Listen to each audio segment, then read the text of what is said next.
고난 너머에 더 큰 고난이 기다린다 할지라도 오직 하나님만을 신뢰하십시오. 여러분의 영혼의 시력이 회복되기를 마음이 없는 분들, 시청자가 아니라 우리는 예배자가 되어야 됩니다. 할렐루야. 또 하루를 주신 하나님께 감사와 영광을 올려드립니다. 오늘 하루도 주님의 은혜로 살아가기를 소망합니다. 하나님의 말씀이 여러분의 삶을 주도하고 여러분을 통해서 하나님의 영광이 드러나기를 축복합니다.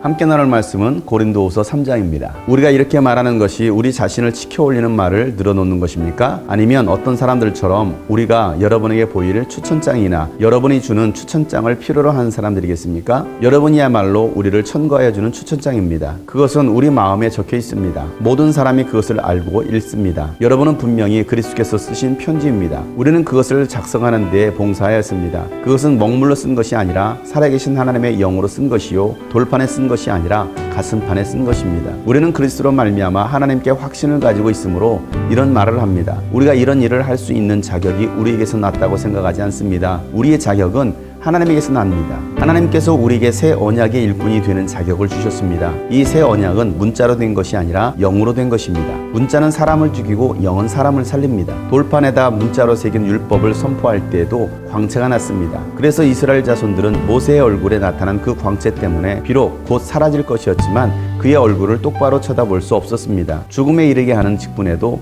이러한 영광이 따랐는데 하물며 영의 직분에는 더욱더 영광이 넘치지 않겠습니까? 유죄를 선고하는 직분에도 영광이 있었으면 의를 베푸는 직분은 더욱더 영광이 넘칠 것입니다. 참으로 이런 점에서 지금까지 영광으로 빛나던 것이 이제 훨씬 더 빛나는 영광이 나타났기 때문에 그 빛을 잃게 되었다고 하겠습니다. 잠시 있다가 사라져버릴 것도 생길 때에 영광을 입었으니 길이 남을 것은 더욱 영광 속에 있을 것입니다. 우리는 이런 소망을 가지고 있으므로 아주 대담하게 서신합니다. 모세는 이스라엘 자손이 자기 얼굴의 광채가 사라져가는 것을 보지 못하게 하려고 그 얼굴에 너울을 썼지만 그와 같은 일은 우리는 하지 않습니다. 그런데 이스라엘 백성의 생각은 완고해졌습니다. 그리하여 오늘날에 이르기까지도 그들은 옛 언약의 책을 읽을 때에 바로 그 너울을 벗지 못하고 있습니다. 그 너울은 그리스도 안에서 제거되기 때문입니다. 오늘날까지도 그들은 모세의 글을 읽을 때에 그 마음의 너울이 덮여 있습니다. 그러나 사람이 주님께로 돌아서면 그 너울은 벗겨집니다. 주님은 영이십니다. 주님의 영이 계신 곳에는 자유가 있습니다. 우리는 모두 너울을 벗어버리고 주님의 영광을 바라봅니다. 이렇게 해서 우리는 주님과 같은 모습으로 변화하여 점점 더 큰 영광에 이르게 됩니다. 이것은 영이신 주님께서 하시는 일입니다. 아멘. 바울은 고린도 교회 성도들을 향하여서 여러분은 그리스도의 편지입니다 라고 말을 하고 있습니다. 사도 바울과 그와 함께 복음을 전했던 전도자들은 고린도 교회 성도들이 그리스도의 편지가 되도록 일했던 사람들이었습니다. 그리스도의 편지란 말은 고린도 교회 성도들만 봐도 예수 그리스도의 사랑이 무엇인지 하나님의 사랑이 무엇인지를 알게 된다는 것입니다. 성도들의 삶을 통해서 하나님의 은혜가 어떠한지를 알 수 있게 되는 것입니다. 그것은 먹물로 쓴 것이 아니라 하나님의 영으로 썼습니다. 돌판에 새긴 말씀이 아니라 가슴판에 새긴 말씀이었습니다.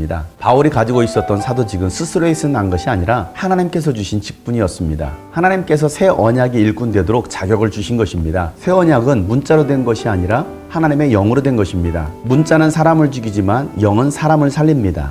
이 문자는 바로 율법을 말하고 있습니다. 돌판에다 문자로 새긴 그 율법을 선포해도 하나님의 광채가 났습니다. 그래서 모세가 시내산에서 하나님의 율법을 가지고 왔을 때 그의 얼굴에 광채가 나서 사람들은 얼굴을 가렸습니다. 율법을 전하는 직분은 죽음에 이르게 하는 직분입니다. 그 죽음에 이르게 하는 직분일지라도 영광이 따랐는데 하물며 영의 직분은 얼마나 그 영광이 크겠습니까? 의를 베푸는 직분은 그 영광이 넘칩니다. 이스라엘 백성들은 여전히 그 율법에 매여 있습니다. 그 율법의 영광의 광채 앞에 너울을 쓰고 있는 것입니다. 그런데 사람이 주님께로 돌아서면 그 너울이 사람에게서 벗겨집니다. 주님의 영이 계신 곳에는 자유함이 있습니다. 진리를 알지니 진리가 너희를 자유케 하리라고 예수님께서 말씀하셨습니다. 우리는 너울을 모두 벗어버리고 주님의 영광을 바라봅니다. 그래서 우리는 주님과 같은 모습으로 달라지는 것입니다. 변화가 일어나는 것입니다.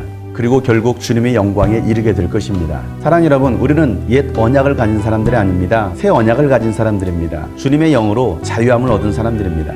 여러분 안에 새 언약이 있을 때에 주님께서 주시는 자유가 여러분 삶에 있습니다.